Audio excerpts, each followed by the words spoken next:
You're listening to the We Are Libertarians Podcast Network. Find all of our shows at wearelibertarians.com.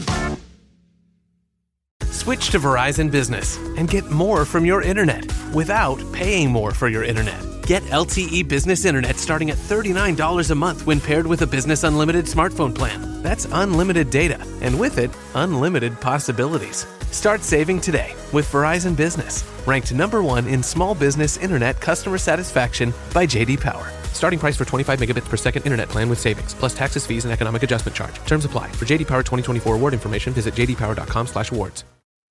You know what's smart? Enjoying a fresh gourmet meal at home that you didn't have to cook. Meet Factor, your loophole in the laws of mealtime. Chef-crafted meals delivered with a tap, ready in just 2 minutes. You know what's even smarter? Treating yourself without cheating your goals. Factor is dietitian approved, chef prepared, and you plated. Pretty smart, huh? Refresh your routine and eat smart with Factor. Learn more at factormeals.com. Welcome to the Chris Spangle Show. Thanks so much for joining me. It is great to be back with you. Today we're going to talk a little bit about, and why does it feel like so overwhelming watching the news? And I have conversations like 2-3 times a week with friends. Is this true? Is that true? Is this true? What's causing all of that? And what are 3 ways that we need to think about all of this information economy, which I heard recently that I totally agree with. We're moving from the information economy into the attention economy. And what you pay attention to matters more than how much. What are 3 ways to keep our sanity in the information overload of an AI social media universe?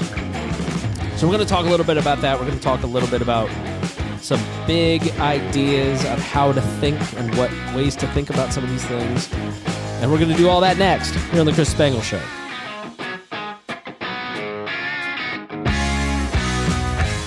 Thanks so much for joining me. It is great to be with you. I'm so glad to be back. I'm sorry I've been a little bit spotty. Cannot get into why. I will tell you later down the road. Nothing good, nothing bad. I'm not going to jail. Nobody's dead. Just can't get into it right now. But I was thinking yesterday. So we watched Harry Potter this weekend. It's October. We have a 5-year-old. She is now of the age where we felt we could tell her about Harry. We could show her Harry Potter and she wouldn't have nightmares and need to sleep in our bed. And so we're like on 5 or 6. And so we're getting to the spookier ones. But I feel like, I don't know, the kid's favorite TV show is Mark. She's very advanced and developed. But at the beginning of 5 or 6, there is a scene at the beginning where Harry Potter has been... Gosh, what happened to Harry? Oh, he saw the kid die. I won't give names in case you've never seen it, but I mean, it's been 20 years. What are you waiting on? He sees someone die, and he's sitting on a park swing, and he's lost in thought. And then his cousin, his big fat cousin, walks up and starts bullying him. And he makes him really mad. And so Harry gets triggered by this kid unlike anybody else. Like Voldemort doesn't trigger Harry Potter as much as his cousin. Isn't that the way it always... It's like the people closest to you that can make you madder than like like if it was your sworn enemy like Voldemort, you're like, I must have class in this moment of anger. But if it's your cousin or your brother or whatever, you're like, I'm going to punch him in the face.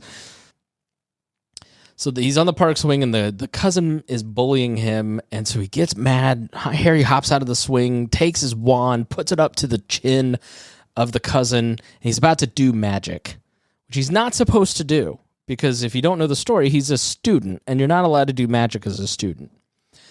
And all of a sudden, before he does some magic, the clouds get really dark. And it gets really ominous. And it starts to come and circle over them. And clearly there's a bad storm, like you're in 5th grade playing basketball on your front lawn, and all of a sudden it starts swirling. You're like, this is not, I got to get out of here. They start running. So then they cut a scene... And then they're running. They're running from something, but you don't know what. Maybe it's the weather. That's what you assume. And they run down into this underground tunnel, like under a bridge, a footbridge, under a car bridge. And they're in this concrete tunnel. And all of a sudden, some Dementors come into the tunnel and start attacking Harry and the cousin. I think Dementors are one of the greatest characters in movie history. One of the most useful characters in movie history. The idea of a Dementor can be applied to so many people. I've used it about people. I'm not going to lie. I'm not a great person. I have called people Dementors before. But Dementors are like these haunted-looking, ghost of Christmas future, black robes torn, floating beings that hover over a human and start to suck out the soul, spirit, and life of the people that they're attacking. And they're the guards of the magic prison. And they apparently have been loose, and so now they're attacking Harry and the cousin, and they're hovering over them, sucking the life out of them. And man, aren't there just those people in your life that come around and they hover over you, and it just feels like they suck the fun and the life and the spirit out of an entire room? And if you have too much contact with these things, then they start to suck the life out of you. And then Harry manages to get out his wand and does the Expelliarmus or Patronus or whatever, this burst of a light that he flings at them, and it shoots these Dementors off into space. He saves himself, then he saves his cousin. And just then this little old lady comes and says, don't put the wand away, they may come back, and then they go back. And I found this to be useful because that's how the news feels to me lately.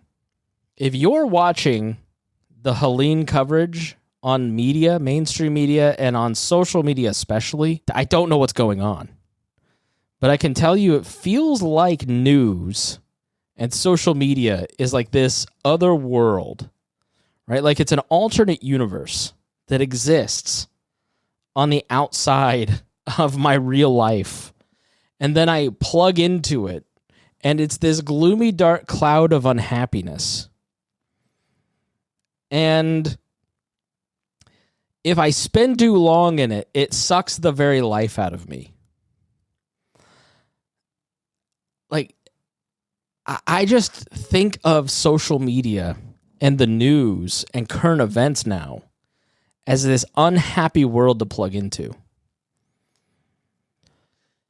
And I think with AI, this has to be total BS, but there was a study that just recently came out that said 99.9% of the content you will see online by 2025 will be AI generated and total nonsense. Which, like, all right, that's a year from now. Like, what? We're all just going to become AI bots? So I think that just can't be right, just based on a gut feeling. But let's say it is. Let's say that within 1 to 2 years, every single thing you see online, except for the people that you know in real life. No, that's not even true. Everything you see online will be AI generated because the people that you know in real life will be sharing nonsense. Like an AI generated image of a dog carrying a baby.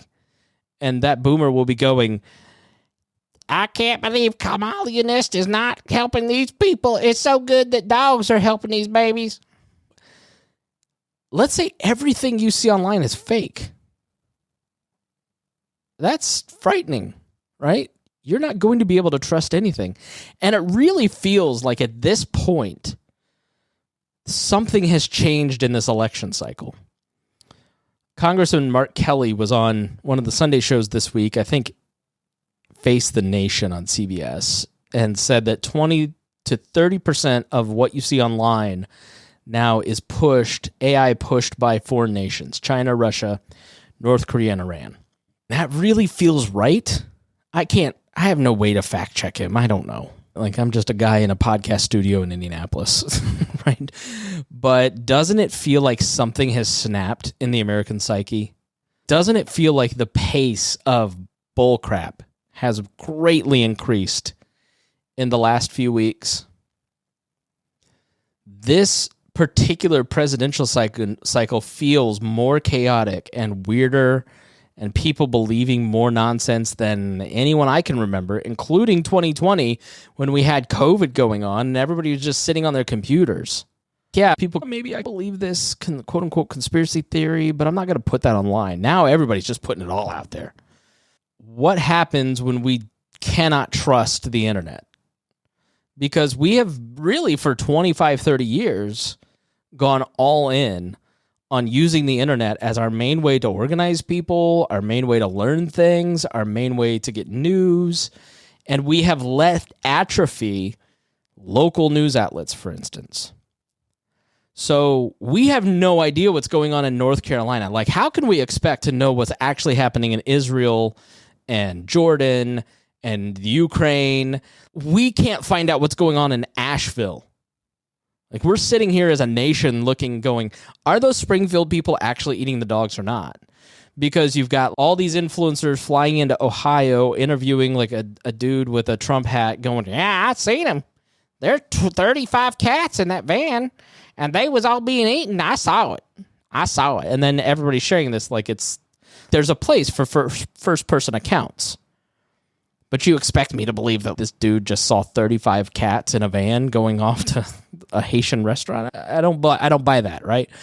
So it's hard to look at this stuff and go, is FEMA or is FEMA not funding immigrants? I think the answer is yes, because the White House has said FEMA is helping with the migrant crisis back in 2020. But I don't know if that's why they're broke. They always seem to be broke, right? I'm going to get Reinhold on here and we'll talk about FEMA because he seems to have a lot of information about FEMA. Because if the right wing says it, Reinhold's real big on fact-checking it right now. But he has a lot of educational things to say. But this episode is really not about that, like what's actually happening. This episode is like how to think about the future of information and what to trust. Because my goal here is for you not to feel so chaotic and feel so confused about things. I want you to feel empowered. I want you to make a difference instead of feeling like you're not making a difference and that you just need to be paralyzed into non-action. And part of why you feel paralyzed into non-action is because that is the goal. That is what a foreign nation, or really these political campaigns that are American campaigns, like Trump's campaign, like even Kamala's campaign, like their goal is to get everybody to be overloaded with information. Because if I can get you confused, if I can get you shrunk down into fear because I don't even know what to believe, then you become way more easily controlled. I'm just going to go with the tribe because I can't make a rational decision, so I'm just going to have to go with my gut. And my gut says this cultural worldview of Kamala matches my cultural worldview better than Trump's and vice versa.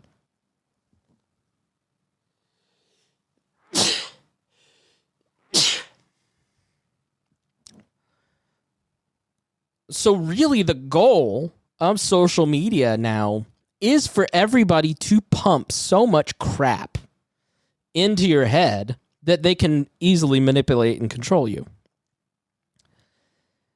And everybody is a willing participant in this permission structure, right? Trump says something about cats and dogs. And then there's all of these right-wing influencers that feel that they have to prove him right. So you get Christopher Rufo finding some video of 2 chickens being cooked. And this is from the town over, but it's definitely cats. And I know they're not Haitian, but it just proves that this is all true. You have, and I'm not picking on the right only here, because there are plenty of examples of left-leaning. We'll get to the left and the mainstream media in a minute, but let's just take the right-wing media, because that gets more discussed, right? Someone like Trump will say something, and then the fact checkers in the mainstream media go, this isn't true. I can't believe this idiot would say something like this. It's just not true. It's just not true. Don't believe it. So then that makes like the right-wing bloggers mad. So then they have to prove the mainstream media wrong, even if it's manufacturing or fudging evidence to try and fit it into the box. And then both sides are trying to find little facts to prove themselves right, as opposed to just using some common sense. That Haitians do have a strong connection to voodoo, which does involve animal sacrifice, which is often chickens. Okay, so if you have some chickens missing, and maybe there are some cats missing that were feral, but there hasn't been one report of anybody having missing cats. Like, and the real goal of all of that was to dehumanize Haitians and to make this population look foreign and evil and un-American, and this is why we can't have immigration. Like, there is a political motive behind the myth, the making of it all. But it's like we're not even stepping back to look at the point of the conversation. We're all just trying to jump into the conversation. And people on the right and the left are trying to prove the other side wrong and tit for tatting their way to absurdity. And then those of us in the middle are going, okay, that sounds like a fact that makes sense. Oh, that's a good point. But they have a refutation of that. And we never step back and go, why are we even having this conversation? Why do I care? If there are cats being eaten in Ohio, I really don't care. I'm a cat guy. I have 4 cats. I would hate for one of them to be stolen and eaten. But that's not happening. Why am I involved in this conversation at all to begin with? That doesn't matter to me. The FEMA conversation. The conversation is not, are they confiscating people's homes? Because that's not happening.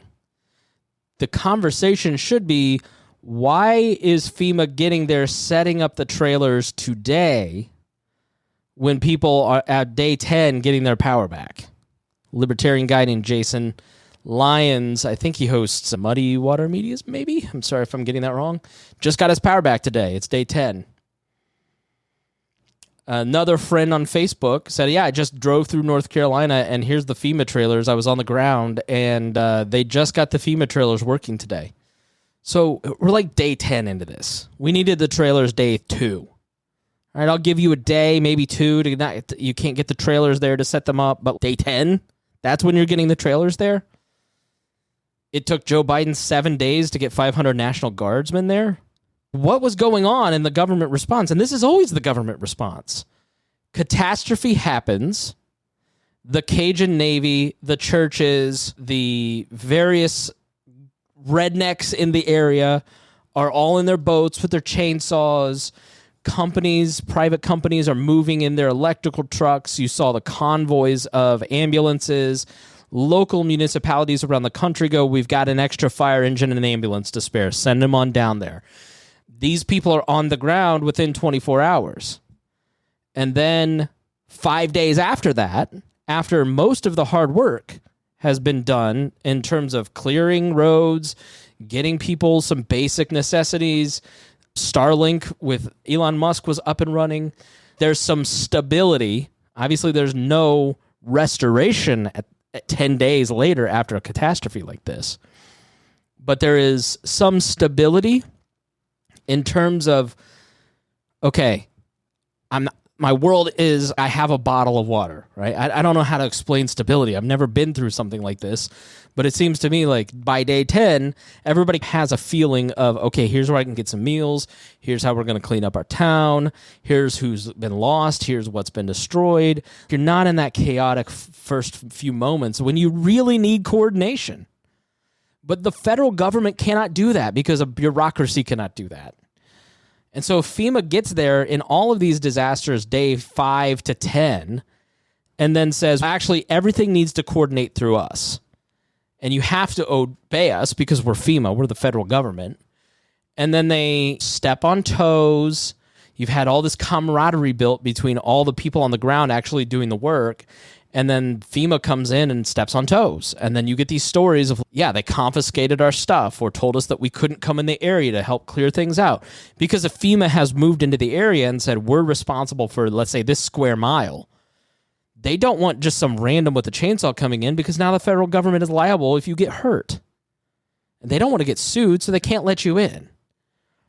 Now, they can't control what the churches do because they're, I don't know why, but there's an exception that churches cannot be controlled, so people just join in groups with churches to start clearing brush. Maybe it's a separation of church and state type deal, or the fact that the churches do all the hard work of being the hands and feet of mobilization to get things to these areas. Asheville, North Carolina is headquarters of World Magazine in which is a Presbyterian-leaning Christian magazine. The Presbyterians are all over this. The Presbyterians are going to save the world, man. I'm a former megachurch guy going to a Presbyterian church, and the amount of organization in terms of mercy and belief that Presbyterians do is really unbelievable and rivals the Catholic Church in a lot of ways.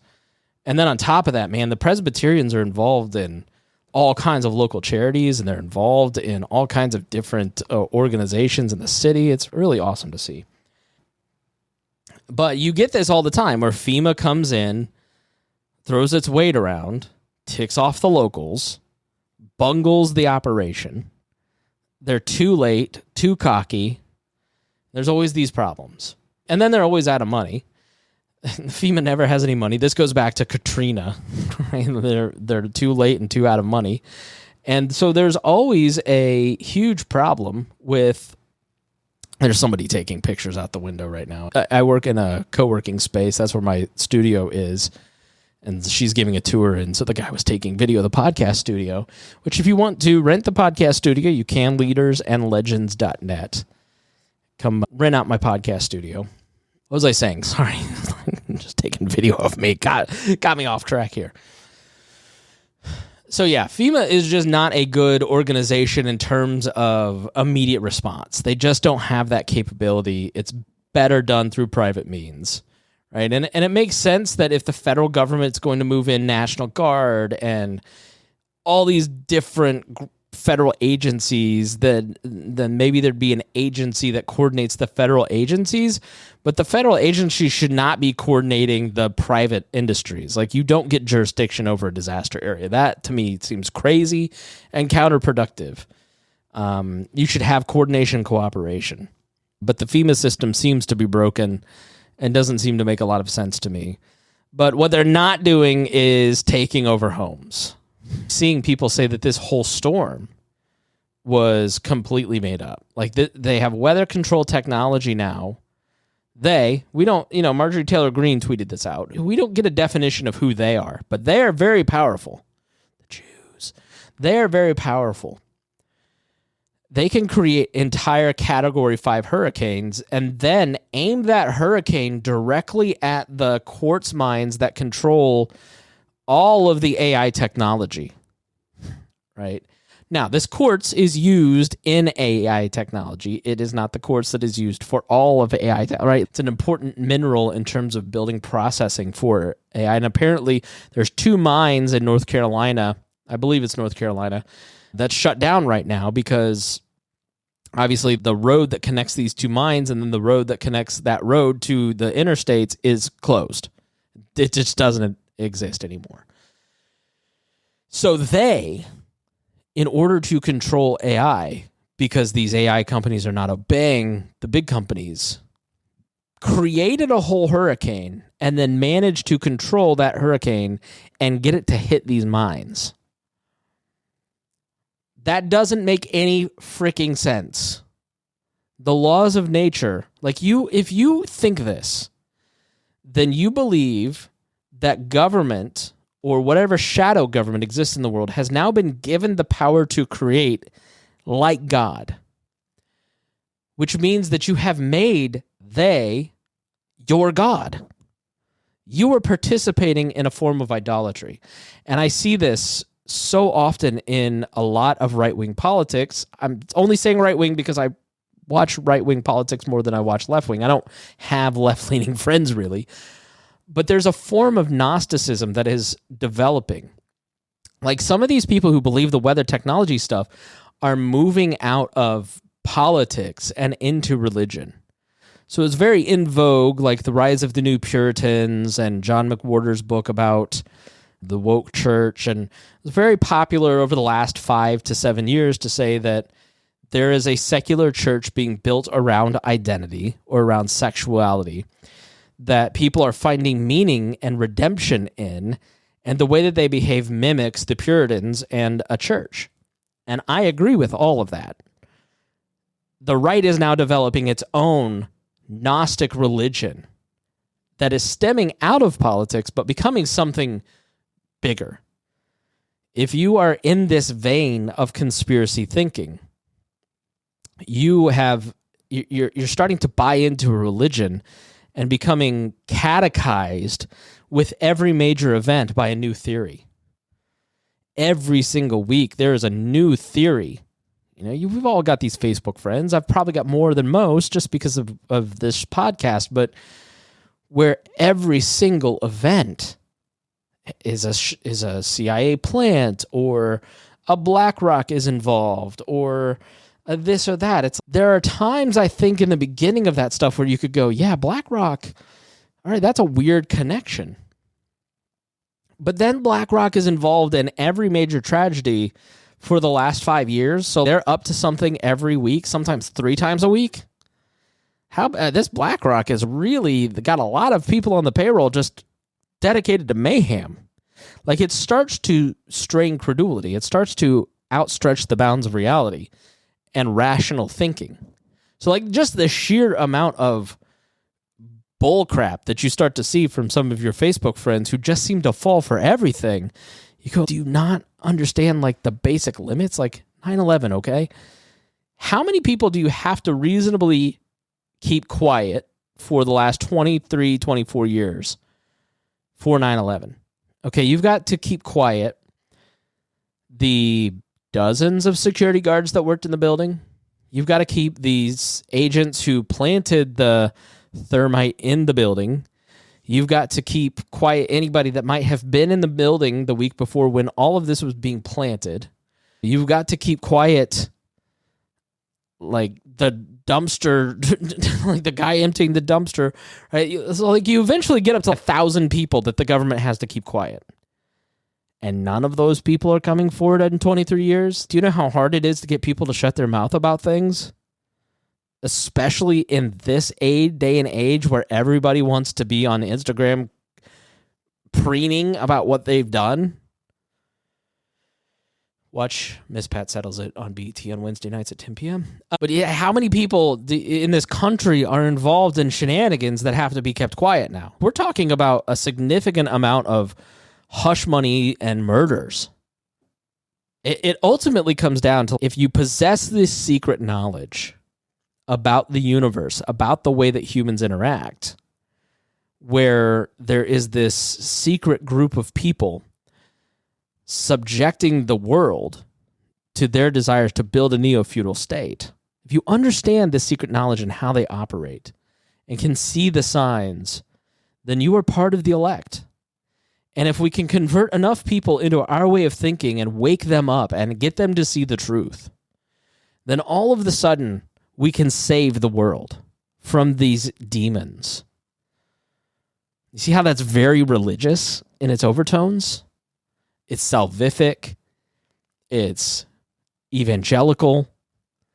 It's secret knowledge. Memes are its scripture, right?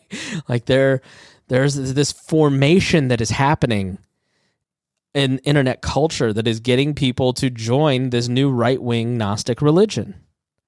This moral structure where we are moral people and we are a people of faith, but then we also hold this other faith close to ourselves.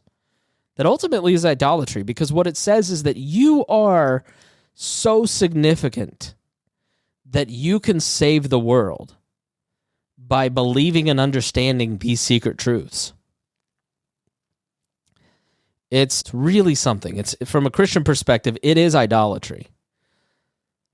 Like, you are perverting reality and pridefully promoting yourself as a savior of the world.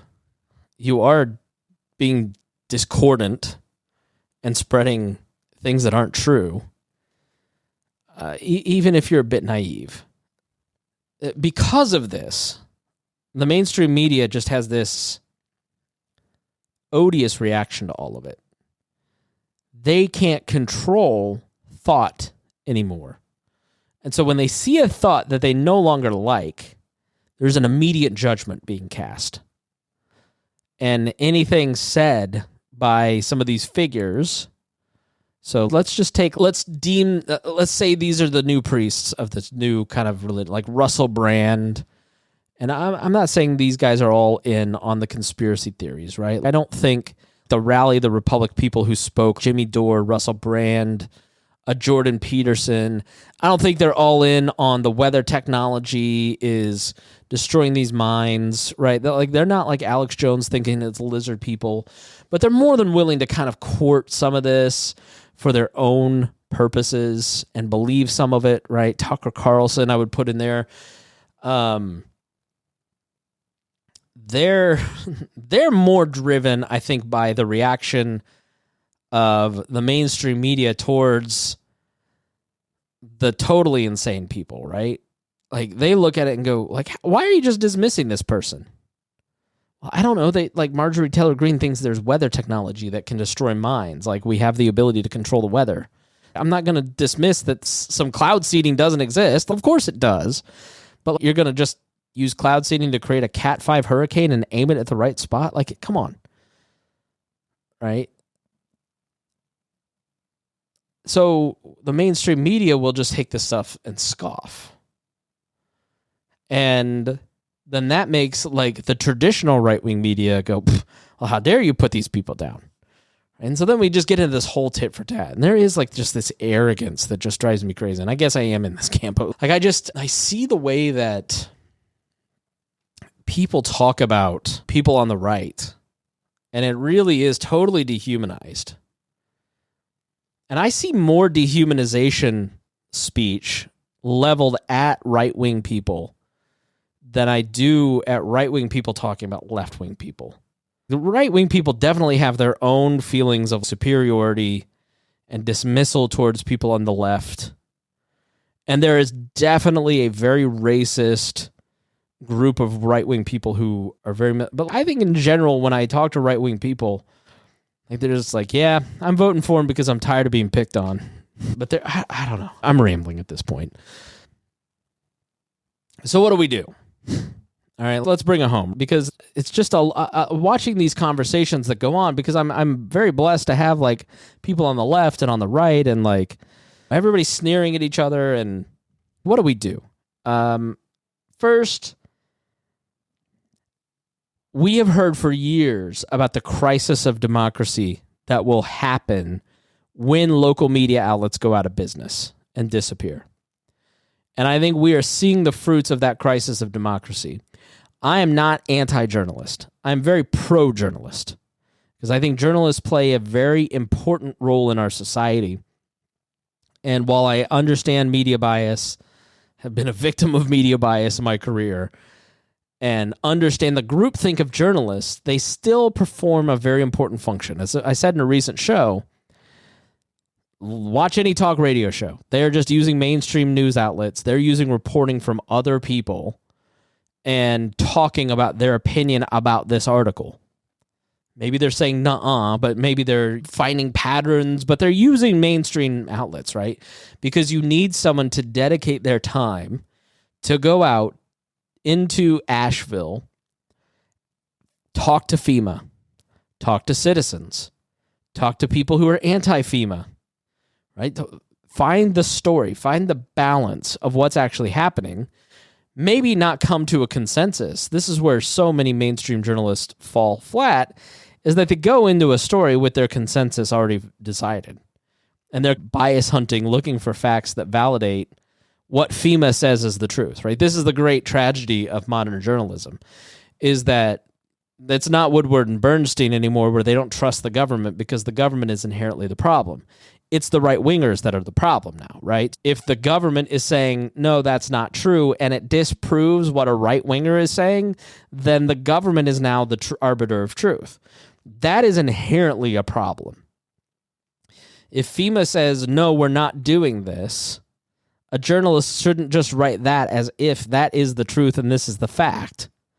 They should be on the ground, looking at what FEMA is doing, taking the concerns of the people who have a problem with government and balancing that and finding where is the median here? Where's the truth, right?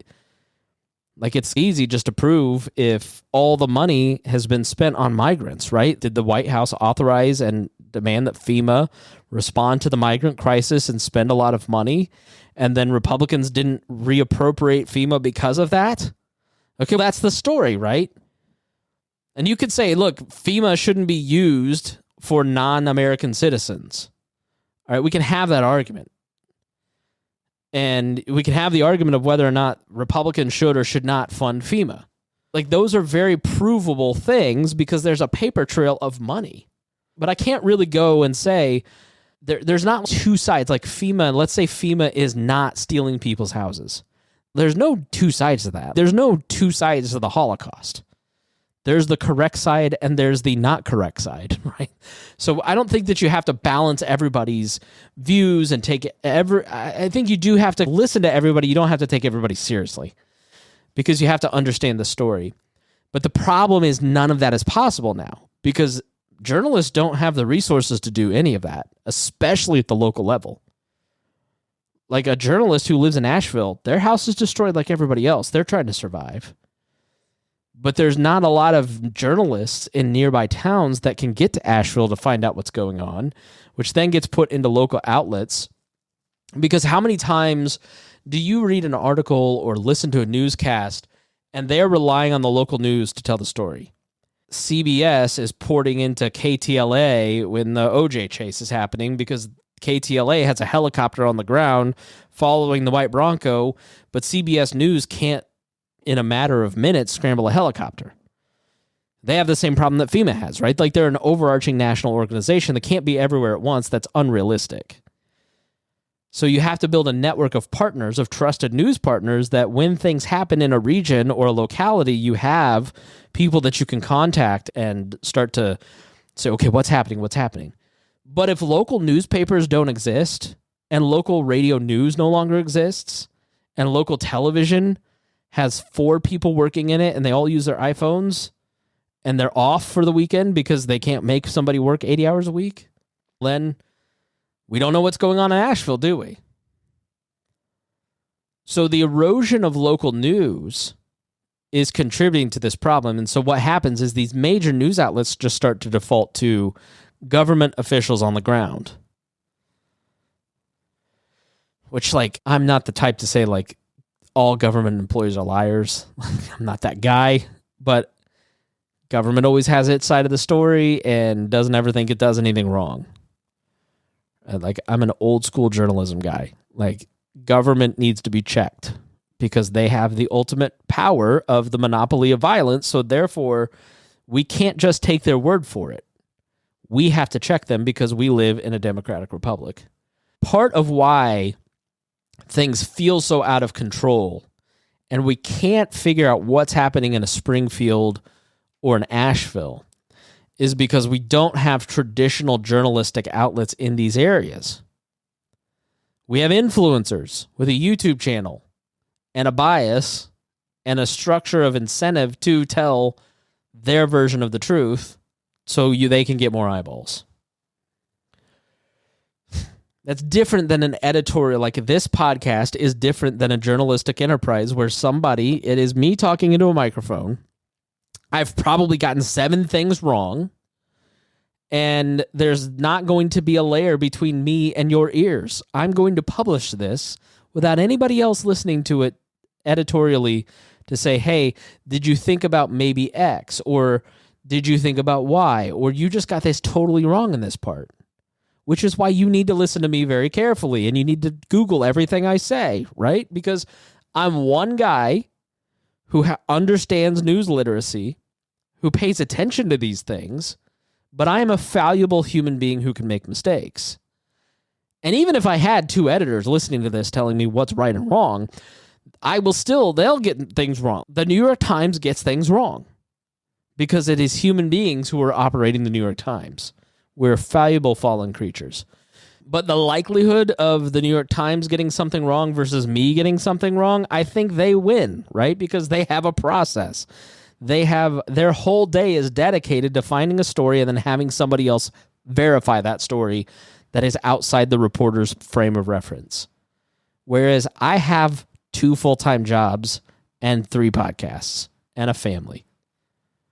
So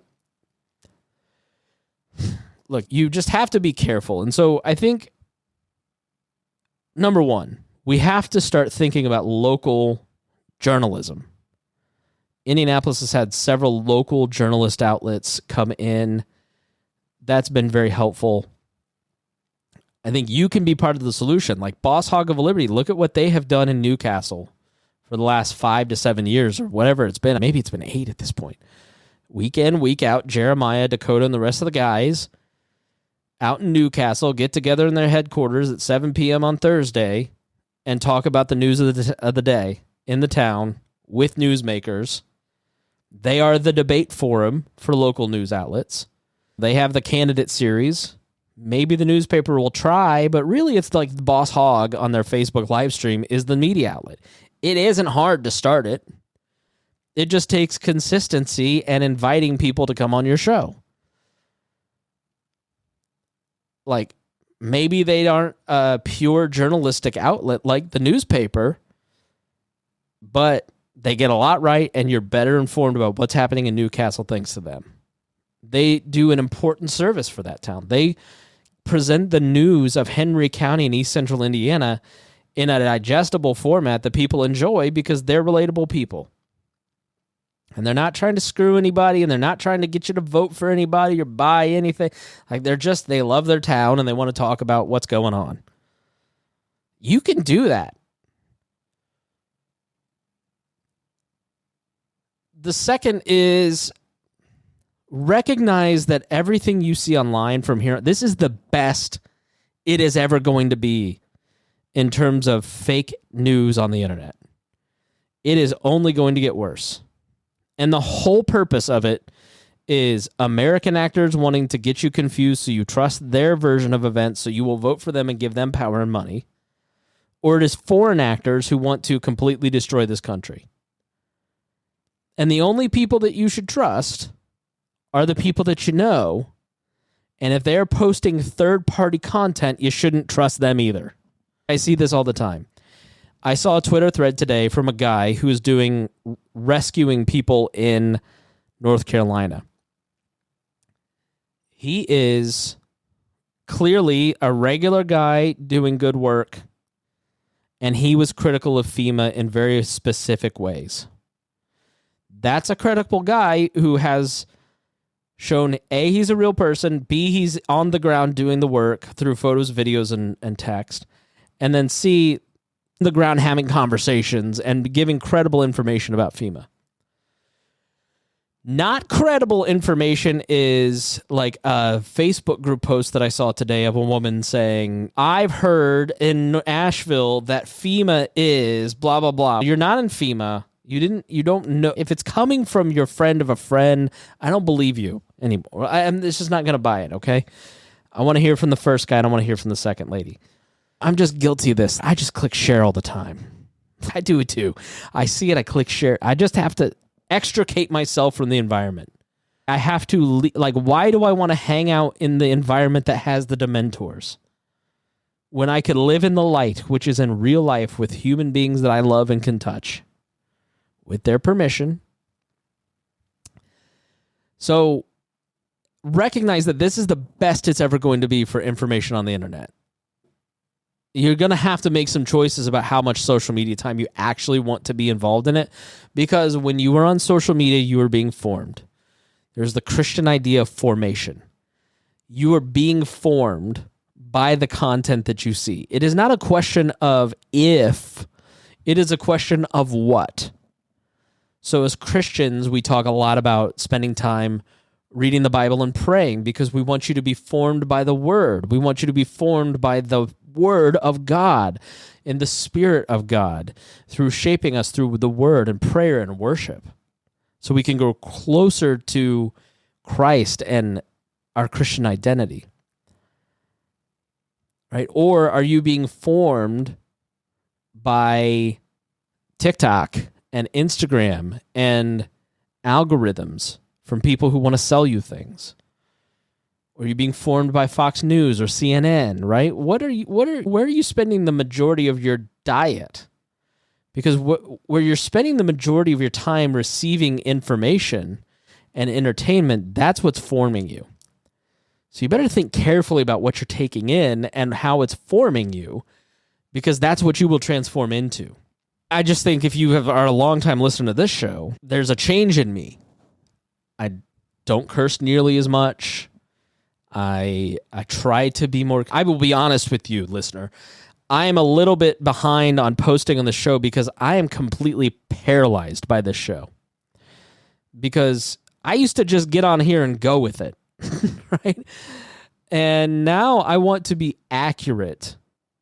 And I'm so paralyzed by saying something to you that isn't true that I don't even get around to doing the show because I'm scared of doing the show now. I don't want to lead you astray. Not good for business because I need to be here. I need to be here with you.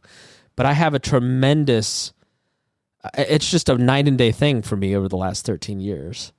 Because back then, the ambition was to be famous, to do this show, to get my own talk radio show.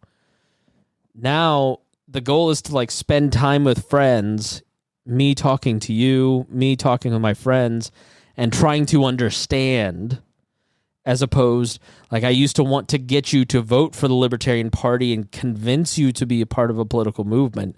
Now I want you to be a whole, healthy person that understands your world in a better, maybe I can be a small contribution to you understanding the world in a different way. Not an all-consuming thought that you have moving through the day. So I will admit to you that I'm undergoing a severe crisis of confidence in all of this. In every show that I do, and every bit of, I've spent my whole 25, 30 years, 20 years of a career working towards a goal, and I don't know that I have that goal anymore. I don't know. I don't have that ambition to be a famous talk radio guy. So I don't know. There's a whole podcast on all that I'll do some other time. But first, find good, solid local media. You can physically go meet members of your local media. You can call up your newspaper, TV, or radio guy and say, can I buy you lunch? And they will probably say yeah. Or you can go to their physical events and talk to them and meet them. And you will feel differently after you've done that than just reading them. Second, limit your time on social media and understand that everything from here on out is to manipulate you. This world of dementors, this black cloud that exists over all of us, is a choice. You can choose to participate in a formation that leads you somewhere that isn't healthy, or you can choose to live a healthier life outside of it.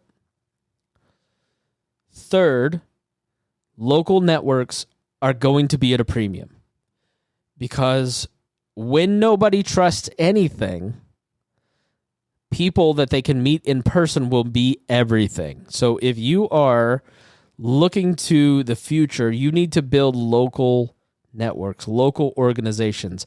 Maybe you don't have to build anything. Maybe it's just a matter of going and finding a networking group. Find an interest and go to a group. I run a podcaster meetup here in Indianapolis. I'm thinking about starting a meetup for listeners of this show who would be into Christian libertarian stuff, maybe a book club. I don't know. I'm so far down the road. I'm trying to think about how can we as an audience here get together locally now that I've got this little clubhouse at Switchboard. How can we build local networks of people? You don't have to start something. You could just find an interest and join. You can go to the city council meetings. You can go to the game night at the local bookstore. You can just go out and meet people. Because knowing people in your local community is going to be a premium. I'd liken it to the job search, right? You can send out 500 resumes on LinkedIn and never get a response back. But if you have a healthy network of 10 solid people that can recommend you for things, you're probably going to get a job from the 10 versus the 500. I think civics, politics, religion, friendship, all of that is going to revert back to in-person local networks. It's not that the internet will not have happened, but we're going back to 1950s America when it comes to in-person. Because in the next 5 to 10 years, we're just not going to trust any of this. I could be an AI-generated voice. I could just be not a real human being. And you won't know that unless you can show up and touch me voluntarily. I think you have to, if you are a Christian, then you should be in a church. But if you're a secular person and you're not into church, first, consider it. Second, if you're not going to be, you really need to find local in-person connection. And if you're like a 30-year-old who moves to a city and you're not religious, like, how do you make friends? Maybe if you're not in politics, you can make friends if you volunteer on a campaign. But if you're not into politics and you're not religious, I don't know how you'd make friends and meet people. And I think that has to change. I think it is changing a little bit. There's like Indianapolis has something called Indie Hub that specifically works on that problem. We're going to do an interview with them at some point. But I personally have gotten involved in this organization. I'm the host of a new podcast, believe it or not, me on a new podcast. It's called Big Hearted Indie. And it's for a group called Citizen 7 that really focuses on building relationships amongst men that care for the common good of the city of Indianapolis. Love for you to go check it out. Please go subscribe to it. Even if you're not from Indy, you're going to learn. There's so many nuggets of wisdom from these guys that Don, Greg, and I talk to. Throw one in the feed just so you can get a taste of it. Their whole goal is just building points of relationship, breakfasts, social outings, retreats, fun activities, right? Like just anything to get guys in person, in community, building friendships. And they're smart because what they know is what I've talked about. Like men need good, clean fun and they need a shared project. Like men generally are not going to just go hang out with their friends on a Friday night but a lot of men will like justify community if they can work on a shared project. So can you get involved in a shared project in your local town where you can meet people? I think that's going to be really important. So those are my 3 suggestions. You can't save the world. You really have to narrow your view. You have to narrow your vision. I'm going to just talk about this all the time. It's the crux of the show. I'm just going to get more and more OCD about repeating. Maybe OCD is offensive. I don't know. Sorry. But like more repetitive on this. You should understand what's going on in Ukraine and Israel and Asheville and Springfield to the best of your ability. Why? Because you should be an informed person about what is happening in the world to make good decisions and then also to respond to those people in love. Maybe there are charities that you can donate to. And you should be an informed citizen about where your tax dollars are going and what's functioning and what's not. But you are not required to save Asheville, Ukraine, Israel, and Springfield. You are not called to have a constant heart of concern for places and people that are not in your immediate sphere. You are called to love the 100 people that are coming to your funeral. You are called to serve and commit acts of love and service for the people in your 100-person circle. That is who you are supposed to build a strong foundation personally. You are to build a strong family, and I'd say friendships, and then work in your local community for the common good. That is your responsibility as a person in your public world. Okay? That is where you are to act. That is where you are called to be responsible. Your person, your family, friends, and your local community.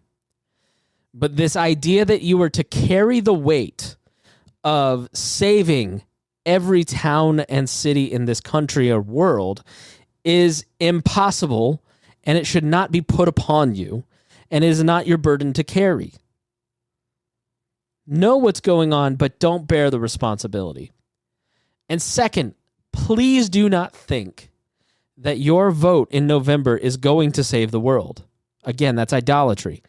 Things are more likely to stay the same depending on who wins this election than they are to change in an extreme way. But what we're fighting about right now is worldviews. Okay? And it's not even just, if you look at Bush v. Gore or Bush versus Kerry, like that's probably the best explanation. You are fighting for a Christian conservative worldview where we want to limit or eradicate abortion. We want to protect the country with war, right? Versus like a secular humanist worldview where technology is supreme and it can perfect human beings and bring about a utopia by building machines. And I don't know. Like, we'll get into worldviews in other episodes, but you want to understand the concept, A Christian Manifesto by Francis Schaeffer. It's a good way to start, because what he does in that book is articulate the Christian worldview and the secular humanist worldview, and it breaks it apart. Because when you're growing up and you're secular like I was, you just think everybody thinks this way. You think like an Enlightenment thinker. Everyone should just be rational. Everyone should be striving for the common good. And the common good is more liberalism. And I don't mean in like just the democratic sense. I mean allowing more and more to have, right? Like not social conservatism, which tells you to, through the government, to live a certain way, right? Secular humanism, I think it's just the air that we breathe, right? So we look at the Christians and we go like, why does James Dobson think this about gay marriage? This is weird. You're a freak. Okay, if you understand their worldview and you think from a Christian worldview in a different way, you understand them better than like just dismissing it, right? What am I doing? Where am I going with this? And what I'm talking about in terms of the Gnosticism of the right now, this moral deism of the right, where God is alive but not active in our lives, and so therefore we need to change the culture to be more moral.